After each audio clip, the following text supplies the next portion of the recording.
বন্ধুরা দেখো, আজকে আমাদের বাড়িতে পুজো, পয়লা বৈশাখ, ব্যবসা, সেহেতু বাড়িতে গণেশ পুজো হয়েছে, গণেশ লক্ষ্মী পুজো হয়েছে।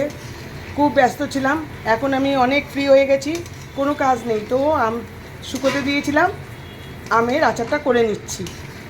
এই দেখো, এইবারে এই লম্বা লম্বা করে কেটে একদিন রোদে দিয়েছিলাম, ঠিক আছে, একদিন রোদে দিয়েছিলাম। আর এবারে কাটিংটা কিন্তু এবার লম্বা লম্বা করে। এবারে তারপর কি করেছি, এই সব আমগুলোকে সর্ষের তেলের মধ্যে একটু ভেজেছি, অল্প সর্ষের তেল দিয়ে ভেজেছি। ভেজে তার মধ্যে সর্ষে বাটা দিয়েছি,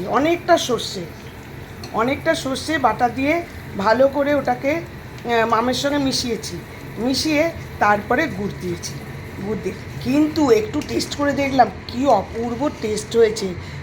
সর্ষে গন্ধ, এদিকে মিষ্টি, ঝাল ঝাল মিষ্টি মিষ্টি, খুব সুন্দর হয়েছে। আর একটু হোক, তারপর নামিয়ে দেবো।